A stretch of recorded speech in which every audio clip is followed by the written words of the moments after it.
Hello, I'm Eric Snodgrass, and thank you for watching today's Ag Forecast, brought to you by Agrible, your premier platform for real-time global insights.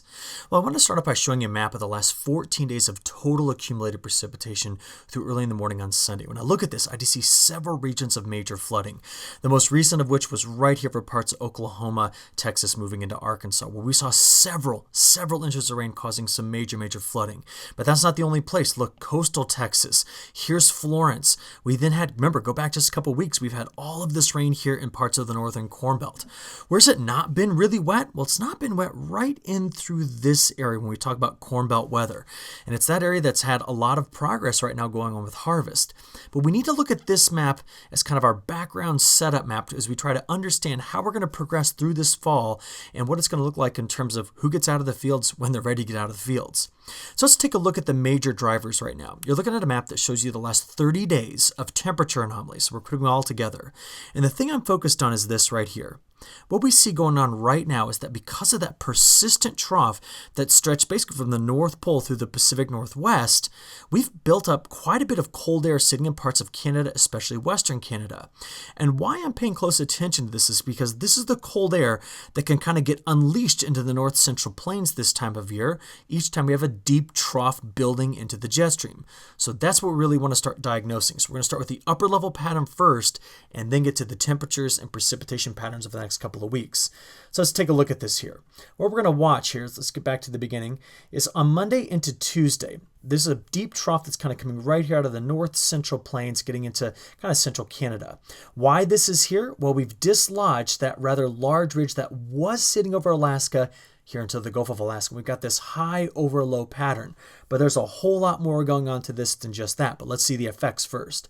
As this trough comes swinging through the Corn Belt, it will initiate the development of a low pressure system that will drag a cold front right through parts of the Corn Belt, especially the eastern Corn Belt, bringing not only a chance for severe weather, but also a lot more precipitation. Now watch as I continue to animate in through Tuesday, Wednesday, and now into Thursday. As I rock back and forth, can you see a couple of things happening here? One, this ridge is retreating back toward Alaska. What does that do? Shoves any cold air that's up here into this trough. So this trough reloads. A second shortwave builds right here on this side of it, and our high over low pattern continues to strengthen out in the Pacific. So this means toward the end of the week, we're going to watch a second system that will probably go skirting along the U.S.-Canada border here, and it might bring another reinforcing shot of cooler weather, and it could also bring in some precipitation back into the Corn Belt once again. So we're watching those two things. Now, notice this. Once I get beyond the end of this week toward the weekend, there you can really see that trough well established right there in the middle part of the country. It's quite large.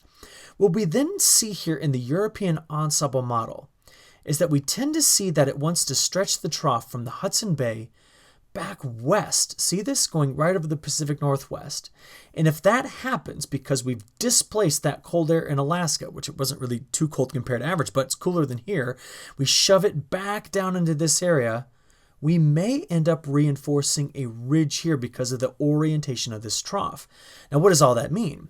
That means there will be a battleground right in through here where this cold air is meeting warm air. Warm air to the south down here, colder air sitting up here in the northern plains and central Canada. And what we still see is that we move into the month of October, while that ridge may hang on here in the southeast, we do see that the longer range European ensemble wants to once again bring a ridge over into this part of the country.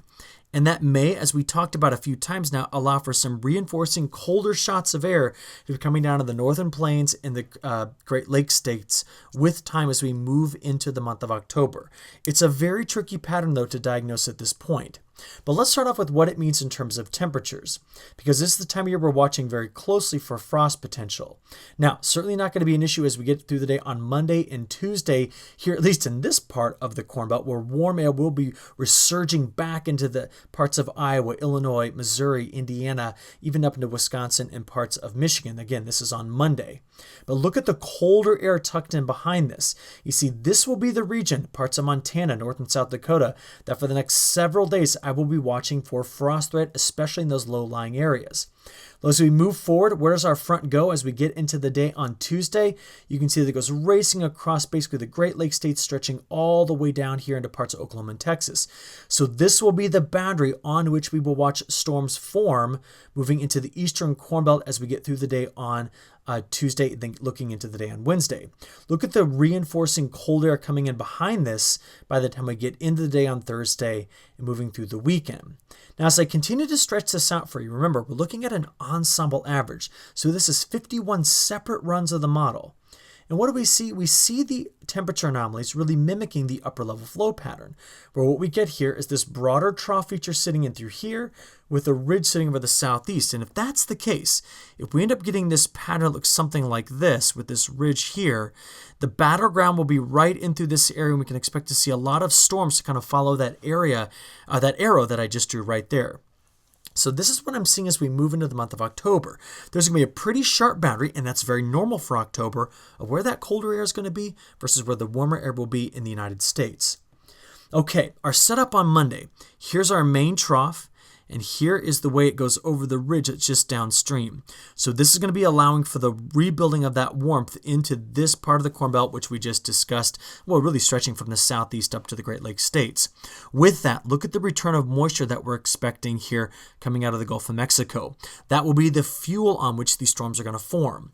What's the atmosphere really doing at this point? Well, if you kind of watch this animation up here at the top, this is what we see. Now remember from our video last time, our main trough axis is here, and there is the jet streak. We have really, really good upper level support for the development of low right where I put that X. And sure enough, that's where we've got it right down here. In fact, we're going to be sweeping through two cold fronts that are going to come through the Corn Belt in the day on Tuesday, going right over into this area. Now, what are they going to do? They're going to feed on a lot of warm, moist air. And so the region that I'm kind of circling right here is the area that I'm most concerned about for the development of severe weather once we get into the day on Tuesday. So Monday and Tuesday, quite a bit of showers and thunderstorms out ahead of this. Let me show you what they look like. Starting at 11 p.m. on Sunday night, taking you all the way through Wednesday morning, what do we see? Well, as that front sweeps through, it will be this region right in through here that is going to be seeing a lot of shower and thunderstorm activity. I'm concerned about the flood threat right in through this area, especially as those storms kind of linger on that boundary with plenty of moisture to be working on coming up out of the Gulf of Mexico. So inside that circle, quite a bit of hit or miss showers and thunderstorms. What are we seeing here in parts of the northern Corn Belt? Well, these are the other fronts that are sweeping through this region, potentially bringing in the chance for showers and storms. And where that ridge settles in over here, well, this will be the area that helps feed it in, but could potentially stay relatively dry over the coming days. Now, because of this, weather.gov has issued flash flood watches into this area, and this is certainly an area where harvest is really trying to maintain some steam here in parts of Tennessee and in Kentucky. But I'll tell you this, further to the north, we are expecting a lot of rainfall moving forward. Now, if we start to think about this and where we're going to see the kind of harvest window open back up, well, let me show you what we're talking about again. Here's our first system going through. So there it is. This is Tuesday night into Wednesday. All right, behind that, because of the cooler air, higher atmospheric pressure building in.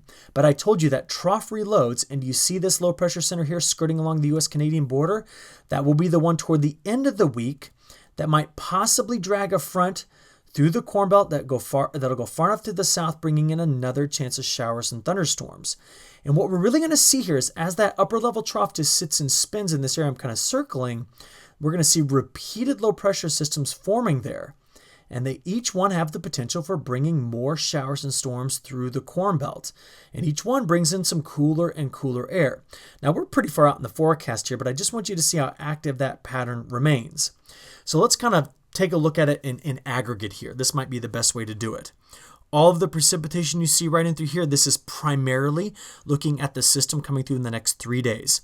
So when I tell you the next 15 days of precipitation anomalies, a lot of what we see going on right in through here is coming in the next couple of days.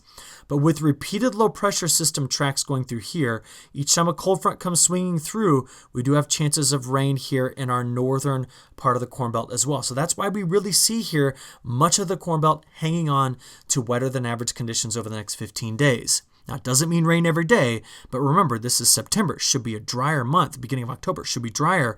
We're going to see repeated kind of action here with cold fronts. You can see where that colder air is going to be and the boundary between the upper level trough and the lower and the ridge over the southeast is going to be right in through this area. This is day 5 through day 10 in the forecast. So this gets us out to the 3rd of October. And then day 10 to day 15, we really just see the models kind of hanging onto that pattern with the warmer air here to the south and east with repeated cooler air intrusions here in the north central part of the United States. So that is what we're watching in our longer term pattern. Okay, monkey wrench in all of this. Typhoon Trami, I think is how you say this, or Trami. It is right now sitting in this area here over in the Western Pacific, and it is forecast to kind of recurve up to the north. Now, why do you need to know about this? If it does that, what this could eventually do is this could eventually help develop a trough that sits in this area, reinforcing that ridge over Alaska, which means anything beyond about day 7 through day 10 in the forecast right now is really kind of highly suspect in its accuracy because we don't yet know what this powerful typhoon is going to do once it recurves to the north. So we'll be watching that very, very carefully as we move forward here in the forecast. Now, to quickly bring up to speed on the tropics and the Atlantic side, we have this weak tropical disturbance that will possibly skirt right here along the east coast, not developing to be very strong, but that's what its projected path will be. Leslie, I don't really know what Leslie's going to do in the near term, so we'll just do that. But Kurt is one I want to watch because Kurt could be coming here across the Lesser Antilles over the next 5 to 7 days, and it could get in here into the Caribbean. And if it does, and its convection maintains some strength here once it gets into the Gulf, just know that the waters in through this area that I'm kind of shading in are still very warm and have the potential. So we're going to watch Kurt very carefully as it possibly strengthens maybe into a tropical storm over the coming days.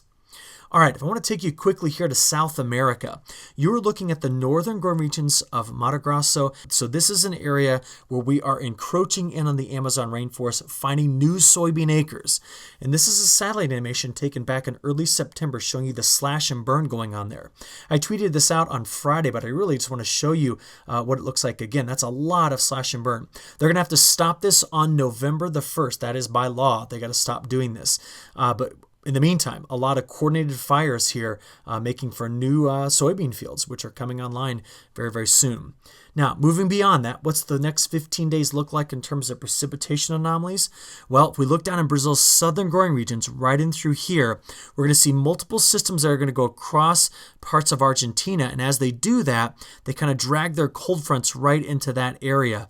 And that means if those fronts stall out, we're just continually lifting air in this region of southern Brazil and parts of Uruguay, Paraguay, and northern Argentina, bringing quite a bit of precipitation. North of there, it's not as though we've seen the full strength of the monsoon develop yet, but we have been wet in this region, wetter than average over the last several days, and the forecast moving forward is to have a slight wet bias. And I just colored in for you parts of Mato Grosso. That would be Brazil's most productive region in terms of soybeans. So, I know it's early in the season, but it's what I'm going to be watching here in every video as we progress now toward watching South America's growing season. And with that, I'm going to go and wrap up this forecast video. We hope you look forward to our next ag forecast coming out on Thursday morning. In the meantime, head to agrible.com to learn how you can get real-time agronomic and sustainability insights all at the touch of a button. I look forward to giving you my midweek update on Thursday morning. Thank you.